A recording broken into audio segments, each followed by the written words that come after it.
It's okay to feel lost. A Zen journey to inner peace. A Buddhist teaching story in 8 parts.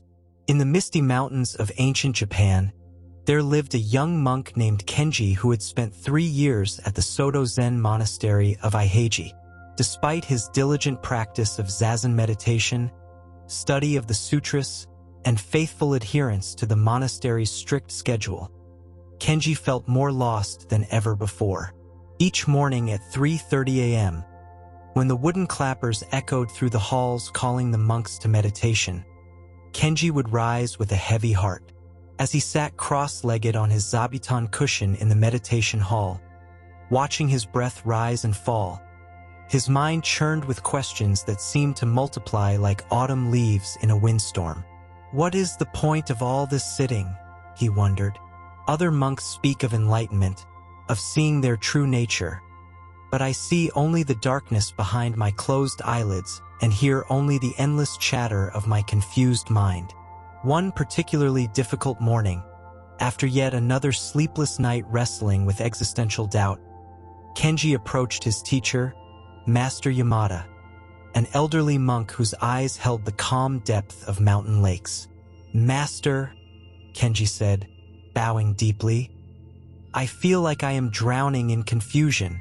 The more I practice, the more lost I become. Am I failing? Should I leave the monastery?" Master Yamada studied the young monk with compassionate attention. He had seen this crisis many times before. It was as natural and necessary as winter before spring.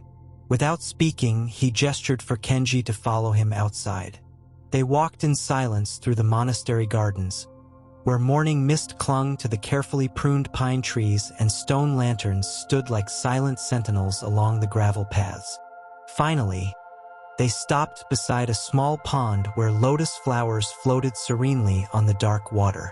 "Tell me, Kenji," Master Yamada said softly, "do you see how the lotus roots grow?"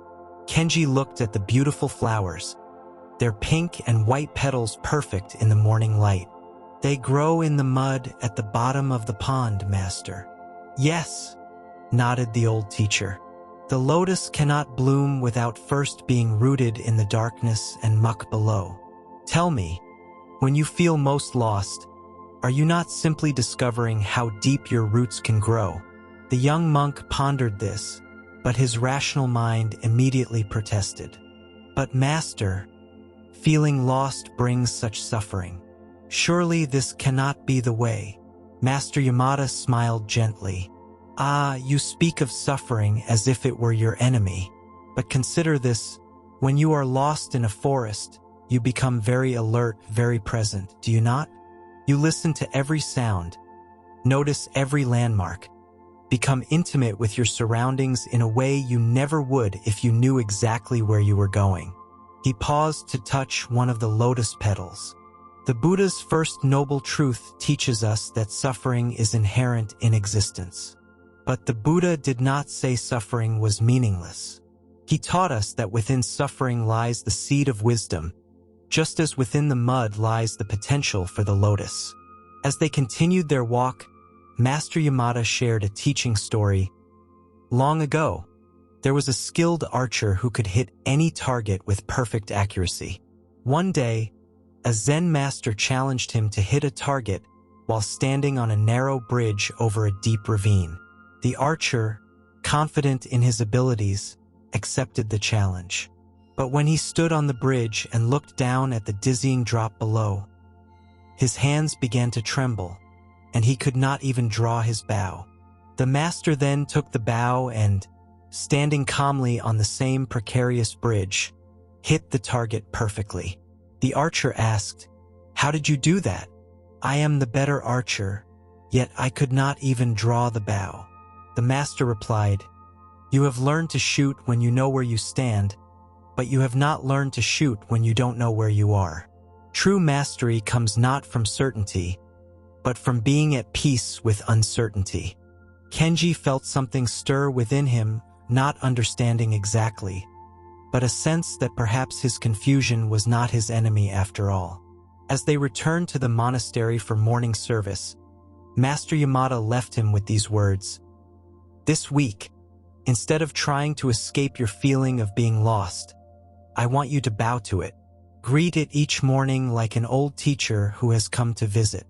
See what it has to teach you. That evening, as Kenji sat in meditation, he found himself approaching his confusion differently. Instead of fighting against the feeling of being lost, he simply observed it. "Hello, confusion," he said silently. "What do you want to show me today?" For the first time in months, his meditation period passed without the usual struggle, replaced instead by a curious, gentle attention to whatever arose in his awareness. The first teaching had been planted.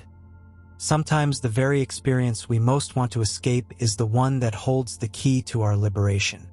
3 days had passed since Master Yamada's teaching by the Lotus Pond, and Kenji was beginning to understand that his relationship with feeling lost might need to change.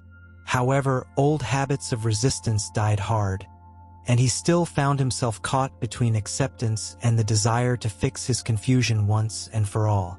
During the morning work period, called Samu, Kenji was assigned to rake the monastery's famous rock garden.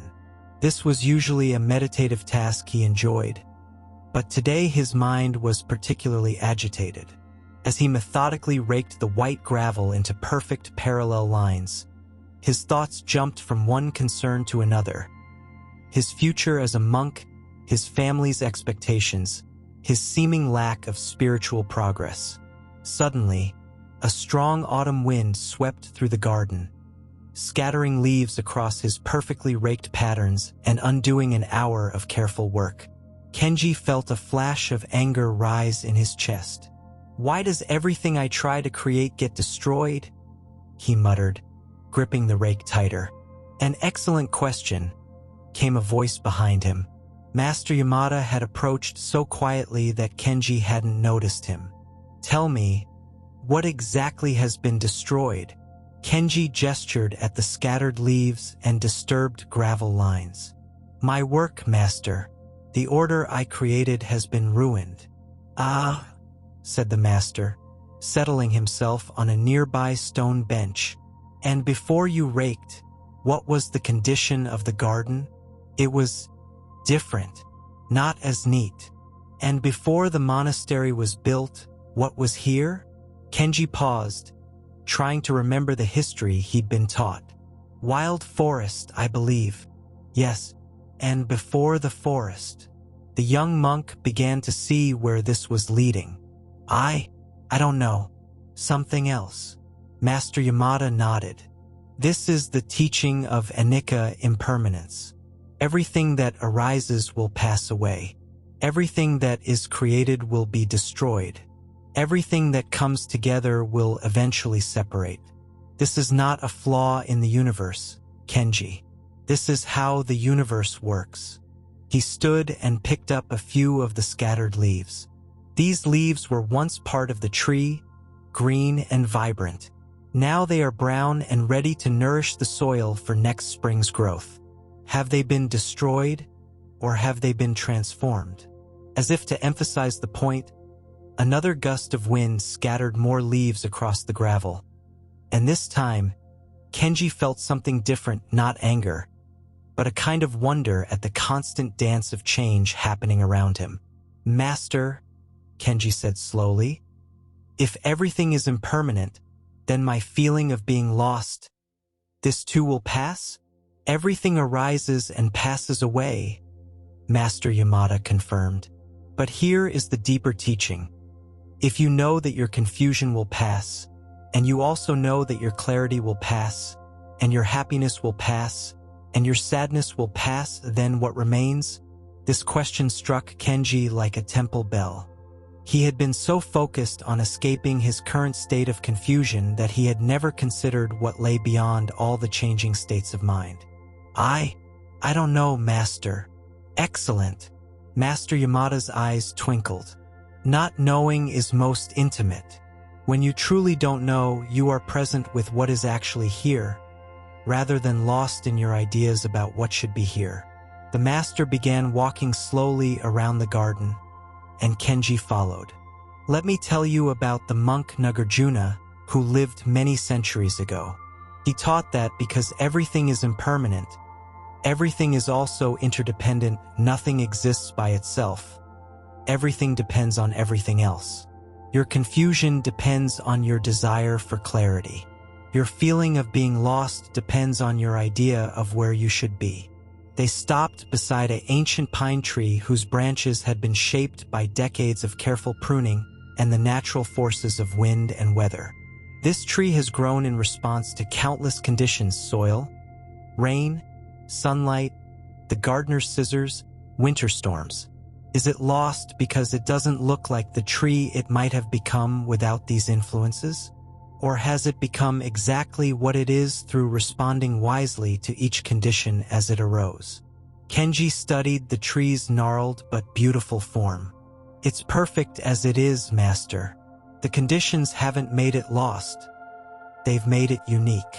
Yes, and you, Kenji, have grown in response to countless conditions: your family, your education, your questions, your doubts, your spiritual seeking. What if your feeling of being lost is not a problem to be solved, but simply one of the conditions that is shaping you into who you are meant to become? That afternoon, during walking meditation in the garden, Kenji practiced a new exercise Master Yamada had suggested. With each step, he silently acknowledged something that was impermanent. This footstep is arising and passing away. This breath is arising and passing away. This thought is arising and passing away. This confusion is arising and passing away.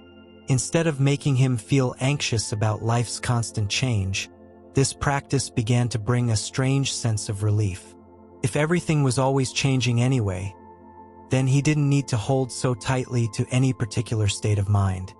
His confusion was no more permanent than his clarity would be.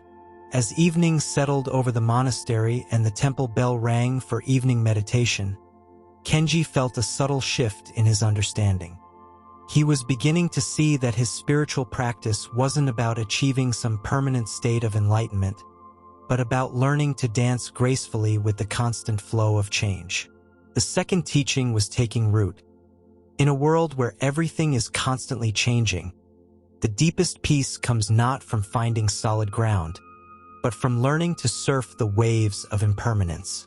A week had passed since Kenji's lesson on impermanence, and while he felt somewhat more at ease with the changing nature of his inner states, he still struggled with a persistent problem.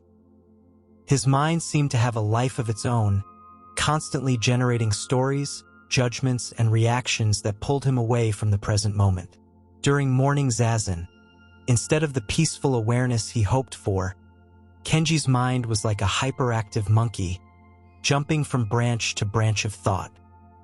He would watch his breath for perhaps 3 counts before suddenly finding himself planning his day, or replaying yesterday's awkward conversation with a fellow monk, or worrying about whether he was meditating correctly.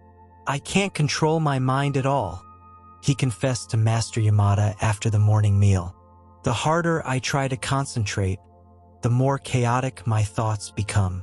How can I ever find inner peace with such a wild mind?"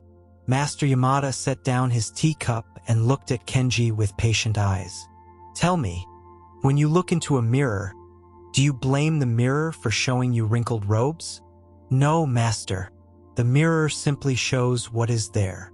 And when the mirror shows you a face that is sometimes happy, sometimes sad, sometimes confused, do you think the mirror is broken?"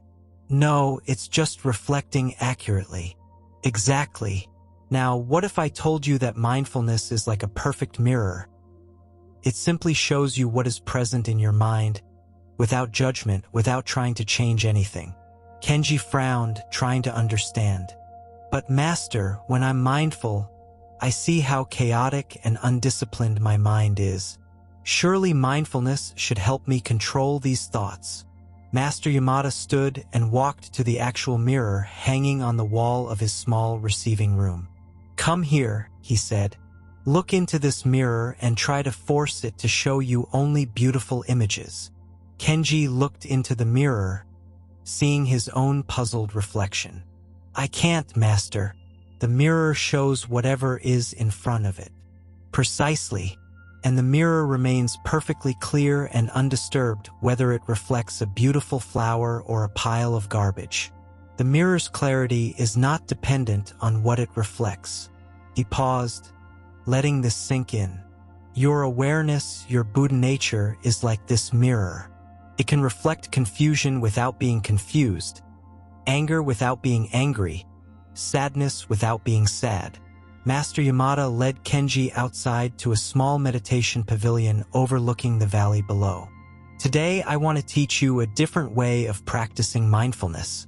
Instead of trying to control or change what arises in your mind, simply practice being the mirror. He guided Kenji to sit in meditation posture. Close your eyes and simply notice whatever appears in the space of your awareness. When a thought comes, instead of fighting it or following it, simply note thinking and return your attention to the spacious awareness that notices the thought. But Master, how do I find this spacious awareness? When I look for it, I just find more thoughts. Master Yamada smiled. The one who is aware of the thoughts, who is that? The one who knows, I am confused. Who is that? You don't need to find awareness, Kenji. You are awareness. You just need to remember this. They sat together in silence for 20 minutes. At first, Kenji's experience was familiar. Thoughts arose. He noticed them, got caught up in them, remembered to return to awareness, got distracted again. But gradually, something shifted. Instead of being the protagonist in the movie of his thoughts, he began to experience himself as the screen on which all these mental movies were playing. When a worry about the future arose, instead of becoming the worried person, he simply observed worry arising. When self-criticism appeared, instead of believing the critical voice, he noted self-judgment appearing. When confusion manifested, instead of identifying with being confused, he witnessed confusion arising in awareness. Master, Kenji said when they finished the sitting, I think I experienced something different. It's like I was the sky, and my thoughts and feelings were just clouds passing through. The sky isn't disturbed by the clouds. Beautiful, Master Yamada responded. This is the beginning of understanding what the Buddha called pure awareness or original mind. Your thoughts, emotions, and sensations are not you. They are experiences arising within the vast space of who you truly are. Over the following days, Master Yamada taught Kenji various mindfulness practices to strengthen this understanding. The rain technique. When difficult emotions arose, Kenji learned to recognize what was present, allow it to be there without resistance, investigate it with kindness, and realize the natural awareness that was observing it all. The noting practice. Throughout the day, Kenji would mentally note his experiences. Thinking, feeling, hearing, planning, judging. Not to stop these activities, but to maintain awareness of the awareness that was noticing them. The space of awareness meditation. Kenji learned to rest attention not on any particular object, but on the open, spacious quality of awareness itself, like focusing on the silence between sounds rather than the sounds themselves.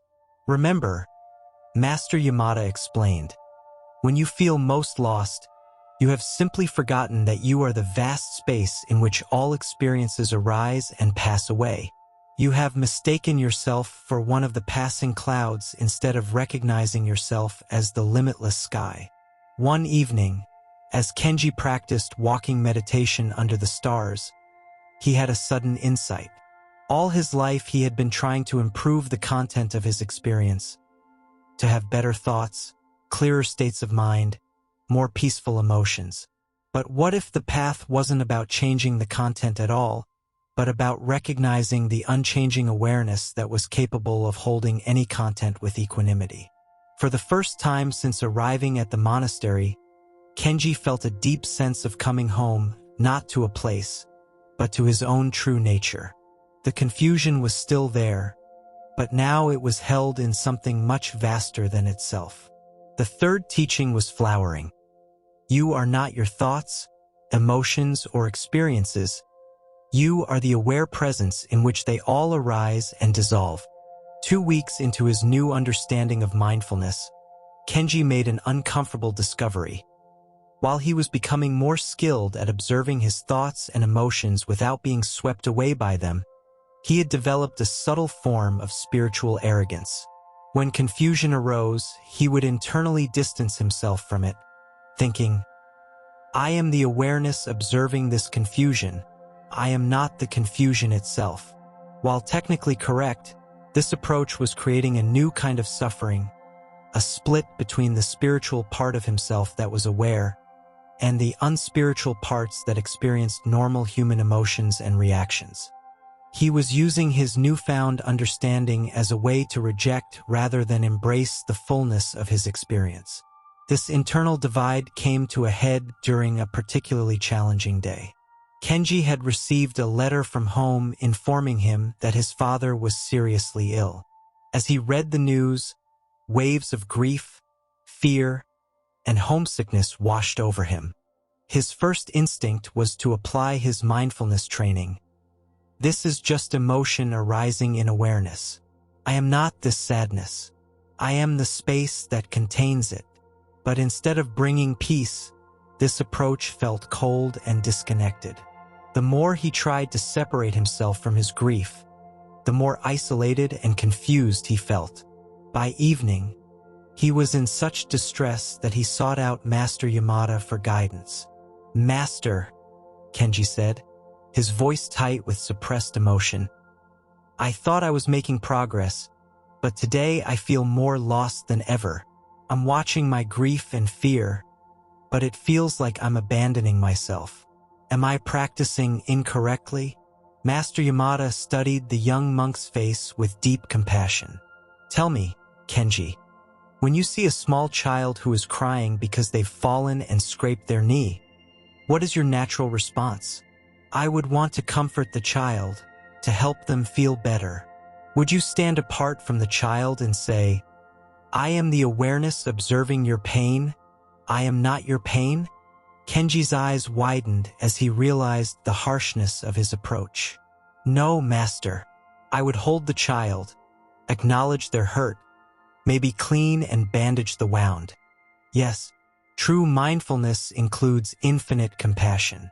When you observe your emotions from a place of judgment or rejection, you are not being truly mindful.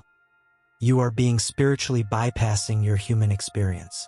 Master Yamada led Kenji to a small shrine room where a statue of Kuan Yin, the Bodhisattva of compassion, sat in serene meditation. The statue's face held both profound peace and deep empathy. "Look at Kuan Yin's expression," the master instructed. "Do you see how she embodies both transcendent wisdom and intimate caring? This is the model for true practice. We don't transcend our humanity by escaping it. We transcend it by loving it so completely that its limitations dissolve." Master Yamada taught Kenji a new practice called compassionate awareness.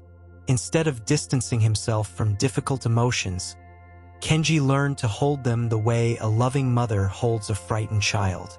"When grief arises," the master explained, "instead of saying, 'I am aware of grief,' try saying, 'Grief is here and it's okay. I'm here with you, grief. What do you need?' Treat your emotions like beloved family members who have come to visit." They practiced together. As Kenji allowed himself to fully feel his worry about his father, Master Yamada guided him to place his hand on his heart and breathe compassion into the tight feeling in his chest. "Dear worry," Kenji said softly, following the master's guidance, "I see how much you care about my father. Thank you for loving him so much. I'm here with you." To his surprise, instead of intensifying his suffering, this compassionate approach seemed to create space around his worry. The emotion was still present, but it no longer felt overwhelming or wrong.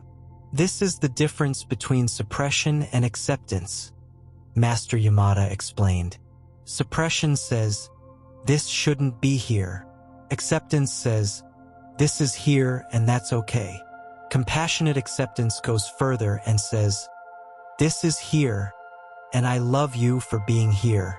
Over the following days, Kenji learned to apply this approach to all his difficult internal experiences. When self-doubt arose, instead of trying to transcend it, he would speak to it kindly. Hello, doubt. I know you're trying to protect me from making mistakes. Thank you for caring. When restlessness appeared during meditation, instead of fighting it, he would silently say, welcome, restless energy. You're part of life too. Let's breathe together. When his old feeling of being spiritually lost returned, instead of seeing it as a problem, he would greet it like an old friend. Hello, lostness. We've been on this journey together for a long time. What are you trying to tell me today? Master Yamada shared the teaching of the second arrow.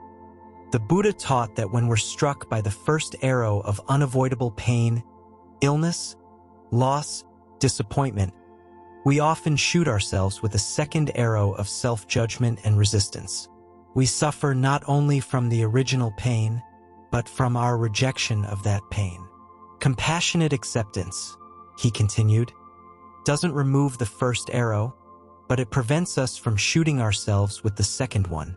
And sometimes, when we stop fighting the first arrow, we discover it wasn't as sharp as we thought. A profound shift began to occur in Kenji's practice and daily life. Instead of trying to be a perfect meditator who had transcended all confusion and emotional reactivity, he began to see himself as a human being learning to be kind to all aspects of his experience. When he sat in meditation now, it felt less like a performance and more like coming home to himself. All of himself, including the parts that were still learning and growing. His relationship with feeling lost transformed completely. Instead of seeing it as evidence of spiritual failure, he began to recognize it as a normal part of the human journey, deserving of the same compassion he would offer anyone else who was struggling. One evening, as he wrote in his journal, Kenji reflected, I used to think spiritual practice meant becoming someone different, someone who never felt confused or lost. Now I'm learning that it means becoming more loving toward who I already am, including the parts of me that sometimes feel confused and lost. The fourth teaching had taken deep root. The path to inner peace leads not through rejecting our human experience, but through embracing it with infinite compassion. A month had passed since Kenji learned to embrace his experiences with compassion, and he was beginning to feel more settled in his practice. His meditation periods were more peaceful, his daily activities felt more centered, and his relationship with uncertainty had grown friendlier. However, Master Yamada noticed that Kenji was developing a new trap, the trap of spiritual knowledge. During their weekly meeting, Kenji enthusiastically shared his insights about mindfulness, compassionate acceptance, and impermanence.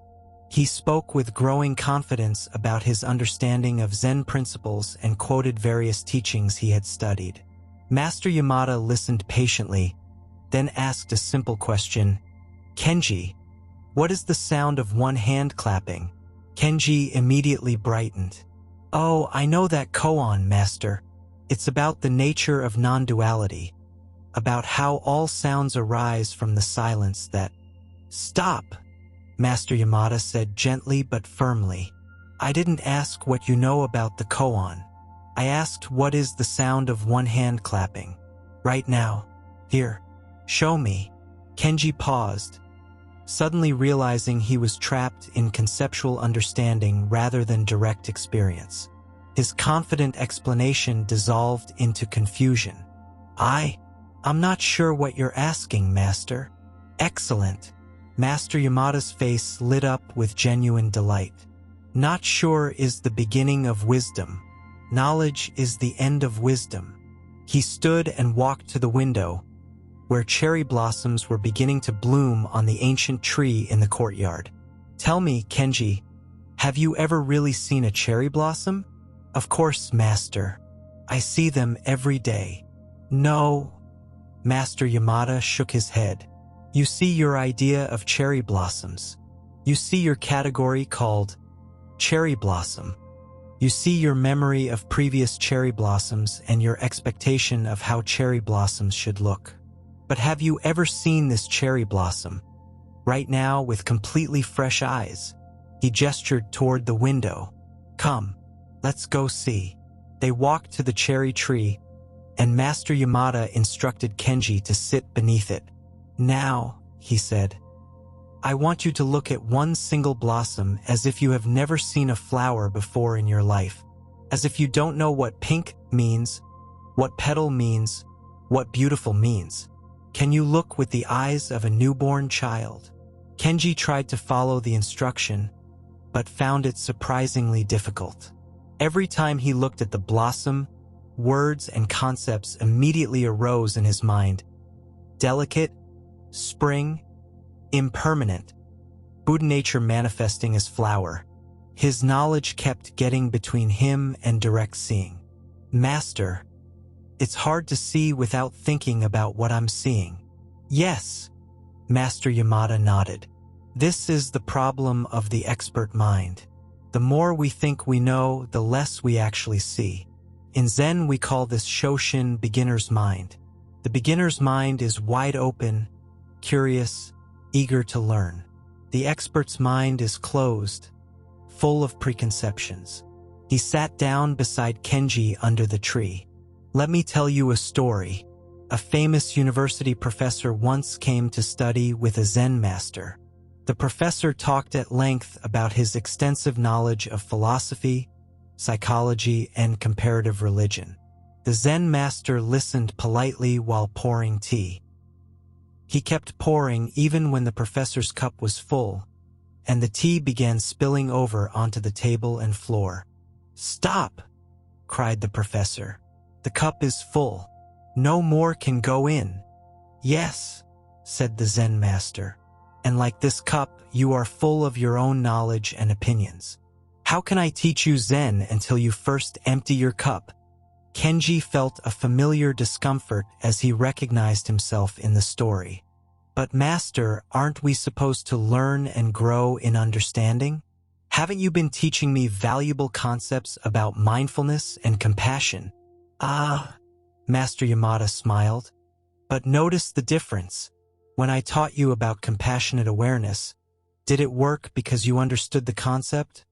Or because you directly experienced what happened when you spoke kindly to your emotions? Kenji thought about this. It worked because of the direct experience. The concept was just pointing toward the experience. Exactly.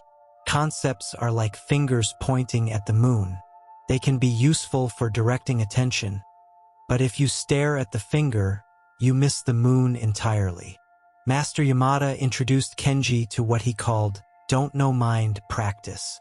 Throughout the day, whenever Kenji found himself thinking he understood something, he would silently say don't know and open to fresh seeing. When he thought he knew what his meditation experience should be like, don't know. When he assumed he understood why another monk had acted in a certain way, don't know. When he believed he had figured out the meaning of a teaching story, don't know. At first, this practice felt destabilizing. Kenji had worked hard to build up his spiritual knowledge, and now he was being asked to let it go. But gradually, he began to notice something wonderful. When he dropped his preconceptions, the world became much more vivid and alive. During walking meditation, instead of thinking, I am doing walking meditation to cultivate mindfulness, he simply walked, feeling each step with fresh curiosity. During work periods, instead of performing tasks from habit and routine, he approached each moment as if encountering it for the first time. During conversations with other monks, instead of listening through the filter of what he already believed, he practiced hearing their words with completely open attention. Don't know mind, Master Yamada explained, is not ignorance. Ignorance closes the mind. Don't know mind opens it completely. When you truly don't know, you are available to learn something genuinely new rather than just confirming what you already believe. One morning, while practicing this fresh seeing with the cherry blossom, something shifted for Kenji. For just a moment, his conceptual overlay dissolved completely, and he saw the flower with startling immediacy. It wasn't beautiful or impermanent. It simply was, radiating its own inexplicable presence. In that moment, he understood what Master Yamada meant about direct experience versus conceptual knowledge. The flower hadn't become something different. Kenji's way of seeing had become completely fresh. "Master," he said excitedly, "I think I experienced." "Don't know," Master Yamada interrupted gently, but his eyes were twinkling with approval. Kenji laughed, catching himself in the trap of turning even his direct experience into another piece of knowledge to possess. "Don't know," he repeated, and felt the freedom of not needing to grasp or explain the mystery he had touched. The fifth teaching was crystallizing. Wisdom lies not in accumulating knowledge about reality, but in maintaining a mind so fresh and open that reality can reveal itself anew in each moment. 3 months had passed since Kenji began his journey of learning to be lost, and his practice had deepened considerably. However, as often happens in spiritual development, his newfound insights had created a new form of imbalance. In his enthusiasm for don't-know mind and beginner's awareness, Kenji had swung too far in the direction of rejecting all conceptual understanding. He had begun to dismiss intellectual study as mere concepts, avoided making any plans as being too attached to outcomes, and even stopped setting his alarm clock, claiming he wanted to trust the natural rhythm of awakening. While there was wisdom in his intentions, the results were creating problems both for himself and the monastery community. Master Yamada noticed that Kenji was arriving late to morning meditation, seeming spacey during work periods, and had stopped engaging with the philosophical discussions that were an important part of monastic training. "Kenji," Master Yamada said one afternoon as they worked together in the vegetable garden, "you seem to be practicing very diligently, but I've noticed some changes in your daily life. Tell me about your understanding of practice these days." "Well, Master," Kenji replied, pulling weeds with a dreamy expression, "I've realized that all concepts and plans are just illusions that take me away from pure presence. I'm trying to live in complete spontaneity, trusting whatever arises in each moment." Master Yamada continued working silently for a few minutes, then asked, "How did you know which plants were weeds and which were vegetables?" Well, I learned to recognize them." "Ah, so you used conceptual knowledge to distinguish between plants that belong in the garden and plants that don't?" Kenji paused, sensing a teaching moment approaching. "Yes, but that's different from spiritual concepts." "Is it?" Master Yamada stood and wiped his hands on his work robes. "If you truly rejected all conceptual knowledge, you wouldn't know the difference between meditation and sleep, between kindness and indifference, between a monastery and a marketplace. Even don't-know mind is a concept that you learned and now apply." He gestured toward the garden they had been tending. "This garden thrives not because we abandon all knowledge and planning, but because we hold our knowledge lightly, using it skillfully while remaining responsive to what each moment requires." Master Yamada sat on a wooden bench at the edge of the garden. "Let me teach you about the middle way, which the Buddha discovered under the Bodhi tree." Before his enlightenment, Siddhartha practiced extreme asceticism.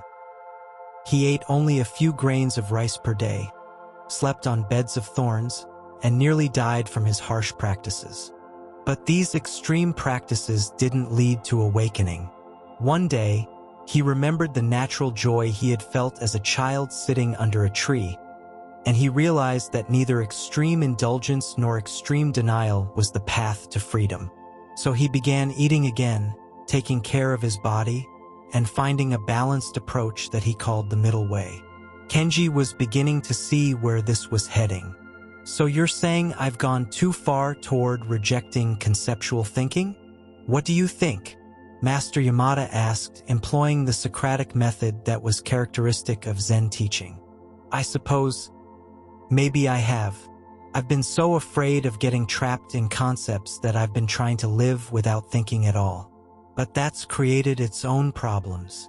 Yes, the middle way teaches us that wisdom lies not in choosing one extreme over another, but in finding the dynamic balance point between them. This balance is not static. It shifts constantly depending on what the situation requires. Over the following weeks, Master Yamada taught Kenji how to apply the middle way principle to various aspects of practice. Effort and ease. In meditation, the Master explained, we need enough effort to maintain attention, but not so much that we become tense and striving. Like tuning a stringed instrument, too loose and it won't make music, too tight and the string breaks. Planning and spontaneity. We make reasonable plans and preparations, but hold them lightly, ready to change course when circumstances shift. The river flows spontaneously, but it also follows the natural laws of gravity and terrain. Knowledge and not knowing. We study and learn, accumulating wisdom and understanding, but we don't let our knowledge become rigid dogma that prevents fresh seeing. We hold our concepts like tools in a toolbox, useful when needed, but we don't carry the whole toolbox everywhere we go. Solitude and community. We need time alone for inner development, but we also need engagement with others to test our understanding and express our compassion. Like breathing in and breathing out, both are necessary for life. Master Yamada introduced Kenji to a daily practice called conscious balancing. Each morning, Kenji would reflect on which aspects of his life might be out of balance and consciously adjust his approach for the day. If he noticed he had been too intellectual in his studies, he would emphasize direct experience in his meditation. If he had been too withdrawn from community activities, he would make an effort to engage more fully with his fellow monks. If he had been forcing his practice, he would emphasize gentleness and ease. The key, Master Yamada explained, is to develop what we call responsive wisdom, the ability to sense what each moment requires and respond appropriately. This is different from having fixed rules about how to behave. One morning, Kenji asked, "But Master, how do I know when I'm in balance versus when I'm being inconsistent or wishy-washy?" Master Yamada pointed to a large boulder beside the mountain stream that ran past the monastery. Watch how the water flows around that rock. Does it follow the same path every day? No, it changes depending on the water level, the season, the weather. But does it ever flow uphill? Of course not. The water is both completely flexible and completely consistent. It always follows its essential nature, seeking the lowest level, flowing toward the sea, but it adapts its specific path to whatever conditions it encounters. This is the middle way, maintaining your essential direction while remaining flexible in your methods. Kenji began to understand that the middle way wasn't a compromise between extremes, but a dynamic responsiveness that transcended the need for extremes altogether. It wasn't about being half committed to opposite approaches, but about being fully committed to whatever the present moment required.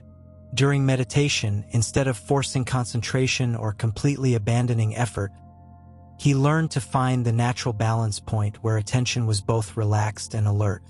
Some days this meant applying more effort, other days it meant releasing more deeply. In his studies, instead of either rejecting intellectual understanding or getting lost in concepts, he learned to engage his mind fully while maintaining the openness of don't-know mind. He could think clearly without being trapped by his thoughts.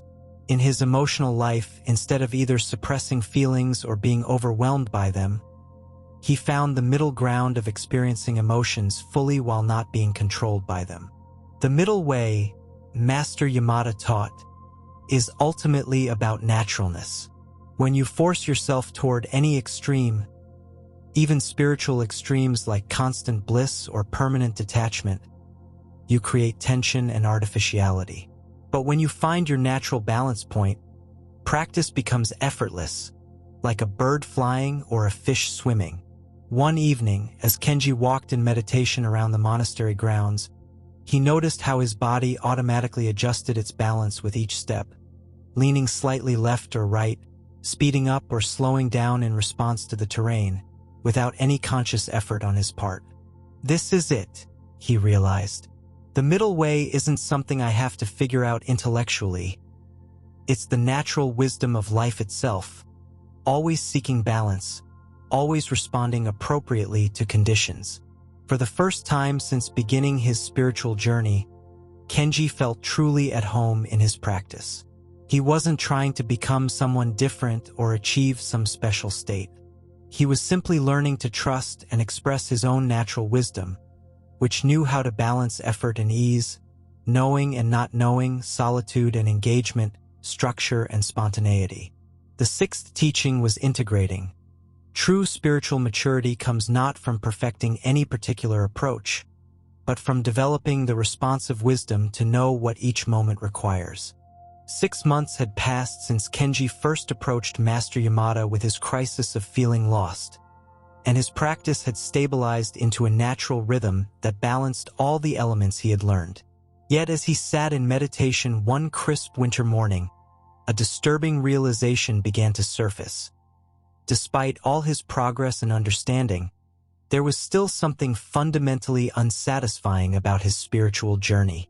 He could observe his thoughts with equanimity, embrace his emotions with compassion, maintain beginner's mind, and find the middle way in most situations.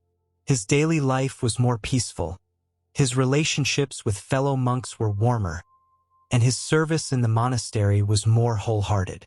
By any external measure, he was succeeding in his practice. But underneath all of this improvement, Kenji sensed a subtle dissatisfaction, like a low-grade fever that never quite went away. There was still a Kenji who was doing all the spiritual work, still a seeker who was seeking, still someone who was trying to get somewhere other than where he was. After several days of sitting with this uncomfortable awareness, Kenji requested a private meeting with Master Yamada. They met in the master's quarters as snow fell silently outside the windows. "Master," Kenji began hesitantly, "I think I may have a problem with my practice. Everything you've taught me has been helpful, and I feel much more balanced and peaceful than when I arrived. But there's still something that doesn't feel complete. It's like I'm still trying to become someone who isn't lost, rather than simply being who I am." Master Yamada nodded slowly, a slight smile playing at the corners of his mouth. "And who is this I that is trying to become someone?" "Well, me, Kenji, the person who came here seeking enlightenment." "I see. And where is this Kenji located? Can you point to him?" Kenji paused, suddenly feeling disoriented by the question. I'm here." He gestured vaguely toward his body and head. "Show me exactly where. In your toe? Your elbow? Your thoughts? Your feelings?" As Kenji looked for the solid self that he assumed was doing all the seeking, he found something puzzling. His body was constantly changing, different cells, different sensations from moment to moment. His thoughts were ephemeral, arising and dissolving like bubbles.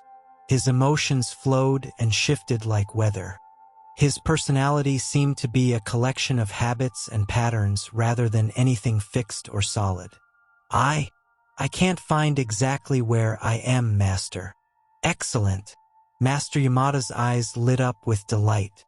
"This is the beginning of the most profound teaching. You cannot find the seeker because the seeker is nothing more than a collection of thoughts, memories, and mental habits. There is no solid, separate self that needs to become enlightened." He stood and walked to a large piece of calligraphy hanging on the wall, a single character meaning emptiness or void. "This is Sunyata, the teaching of emptiness. Not that nothing exists, but that nothing exists in the way we think it does. The self that feels lost, the self that seeks peace, the self that practices meditation. This is all a kind of mental mirage. Kenji felt a mixture of fascination and vertigo. But Master, if there's no self, then who has been learning all these teachings? Who sits in meditation? Ah, Master Yamada returned to his seat. Now you're asking the right questions. Meditation happens, learning occurs, wisdom unfolds, but not to anyone in particular. It's like asking who is the wind that blows through the trees. The blowing happens, but there's no separate entity called the wind apart from the blowing itself.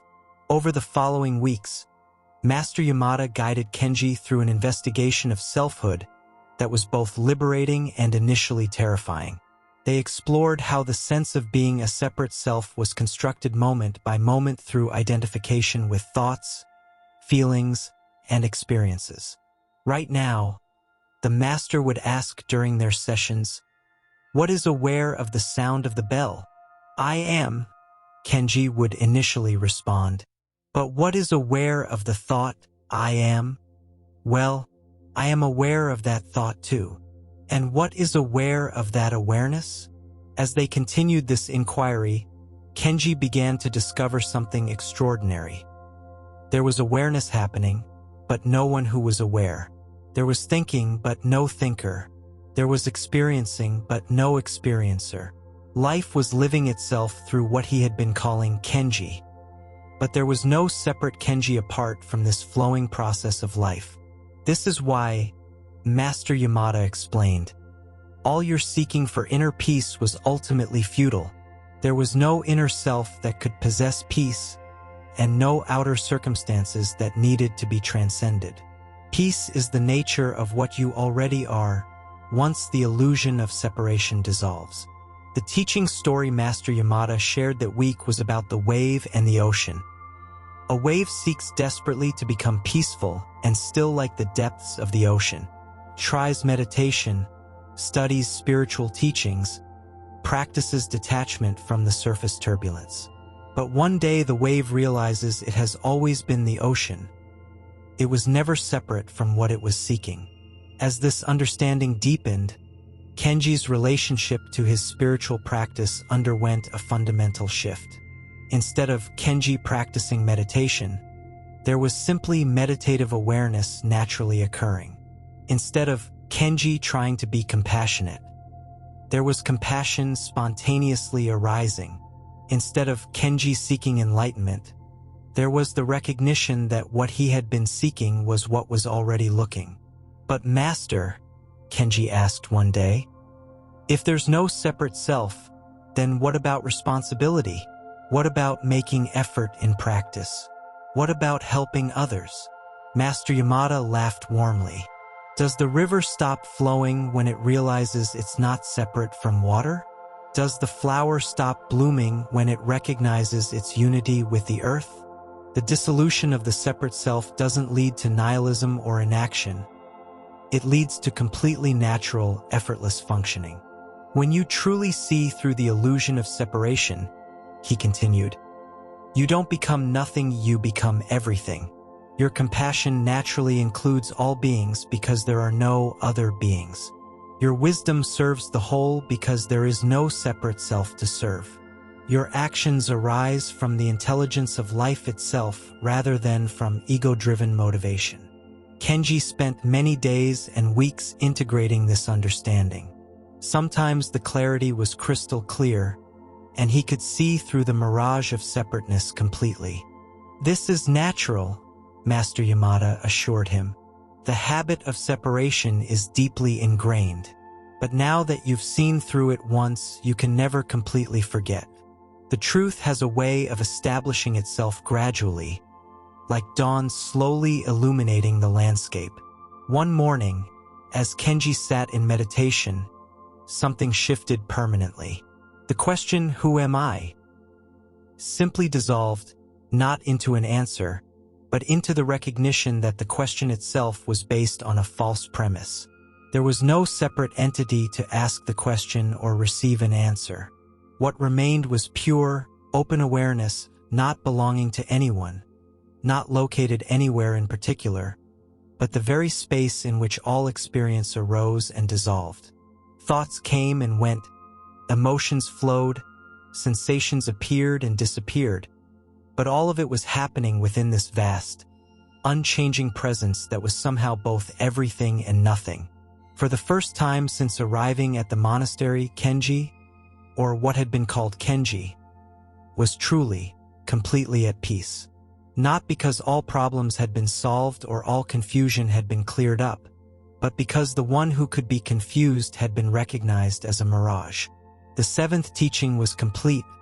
What you are seeking is what you already are, and what you already are is what is seeking.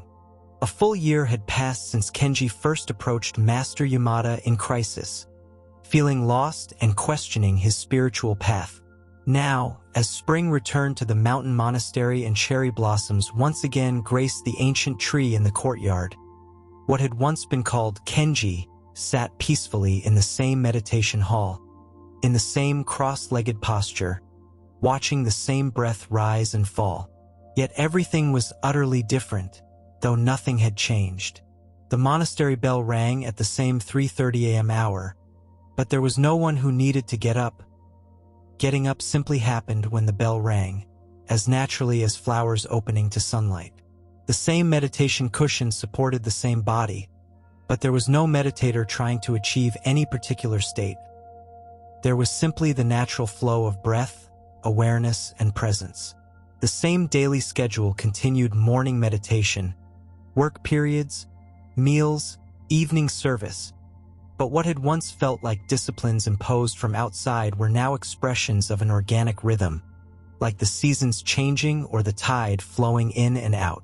Master Yamada, now in his final months of life due to advancing illness, had asked to meet with Kenji one last time before the spring training period ended.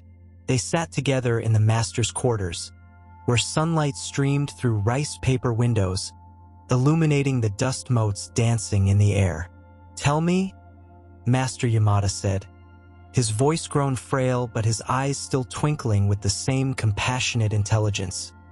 "Are you still feeling lost?" The question hung in the air like the sound of the temple bell, reverberating through layers of meaning.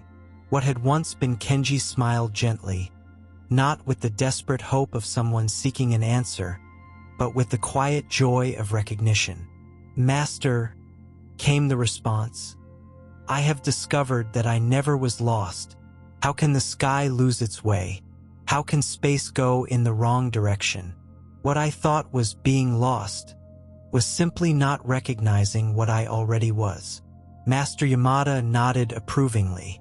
"And what are you?" "I am what is aware of the question and aware of any answer that might arise. I am the space in which both confusion and clarity appear. I am what remains when all the seeking stops and what was always here before the seeking began." "Beautiful," Master Yamada whispered. "And yet, tell me, if someone came to you today feeling lost and confused, as you once did, what would you tell them?" This question revealed the profound compassion that had been born from the dissolution of separation. Where there had once been a separate self trying to escape its own confusion, there was now an intimate understanding of the universal human experience of feeling lost, and a natural impulse to serve anyone caught in that same pattern. "I would tell them that feeling lost is one of the most sacred human experiences," came the response. "It means you have outgrown who you thought you were, but haven't yet recognized who you truly are. It's like the space between trapeze bars. You've let go of one but haven't yet grasped the next. In that space of not knowing, your true nature has room to reveal itself." Master Yamada smiled. "And what practices would you teach them?" "I would teach them everything you taught me, Master, but with one important difference. I would teach them that the practices are not methods for becoming enlightened. They are expressions of the enlightenment that they already are. Meditation is not a tool for achieving peace. It's peace recognizing itself. Compassion is not something we develop. It's the natural response when the illusion of separation dissolves." The old master was quiet for a long moment, gazing out at the cherry tree where their journey had begun a year earlier. Finally, He spoke. Do you remember the first day we walked to the lotus pond? When I told you that feeling lost was like having deep roots in the mud? Yes, Master. Now do you understand what I meant? The response arose spontaneously, like water bubbling up from an underground spring. The mud of confusion, the darkness of not knowing, the discomfort of uncertainty. These are not obstacles to awakening. They are the fertile ground in which awakening grows. Without the mud, there can be no lotus. Without the darkness, light has no meaning. Without feeling lost, there can be no coming home to what we already are. Master Yamada's eyes filled with tears of joy. Yes, and now do you see why this teaching can only be transmitted from one who has been lost to one who is feeling lost? Only someone who has fully experienced the darkness can serve as a trustworthy guide for others walking the same path. As their final meeting drew to a close, Master Yamada shared one last teaching story. Long ago, a student spent years searching for the gateless gate that leads to enlightenment. He traveled to many teachers, practiced countless methods, and studied endless scriptures. Finally, exhausted and discouraged, he sat down by the side of the road and wept, feeling more lost than ever. As he sat there crying, an old woman approached and asked why he was so sad. I have been seeking the gateless gate for so many years, he said, but I cannot find it anywhere. The old woman laughed kindly. My dear child, she said, you have been walking through the gateless gate all along. There is nowhere to go and nothing to find because you are already what you are seeking. The gate is gateless because there was never anything to keep you out of your own true nature. Master Yamada paused, letting the story settle. Do you understand, Kenji? I understand that this year of learning to be lost was actually a year of discovering that I was never lost at all. Every moment of confusion was the gateless gate. Every feeling of being spiritually inadequate was Buddha nature expressing itself perfectly. Every practice was not leading me toward awakening, but was awakening recognizing itself through apparent practices. And now there is just this ordinary life expressing extraordinary truth. Chopping wood, carrying water, sitting in meditation, helping fellow students, growing old, eventually dying. All of it is the same seamless expression of what we have always been. As spring turned toward summer, what had once been called Kenji prepared to leave the monastery, not as a graduate who had achieved something, but as life naturally flowing into its next expression. The years of seeking were complete, not because all questions had been answered, but because the questioner had been seen through. The final teaching was wordless. You are already home, you have always been home, and the journey of spiritual seeking is simply how home recognizes itself as home. On his last morning at the monastery, he sat once more under the cherry tree where his transformation had begun. The blossoms had fallen months ago, the tree now full of green leaves rustling in the summer breeze. Nothing special was happening, birds singing, insects buzzing, monks going about their daily activities. And in that utterly ordinary moment, there was perfect peace, not as something achieved but as the recognition of what had never been absent. The story of seeking had ended, not in arrival somewhere else, but in the profound recognition that there had never been anywhere else to go. The real voyage of discovery consists not in seeking new landscapes, but in having new eyes. Marcel Proust, you are perfect as you are, and you could use a little improvement. Zen saying, may all beings recognize their true nature and be free from the suffering of separation.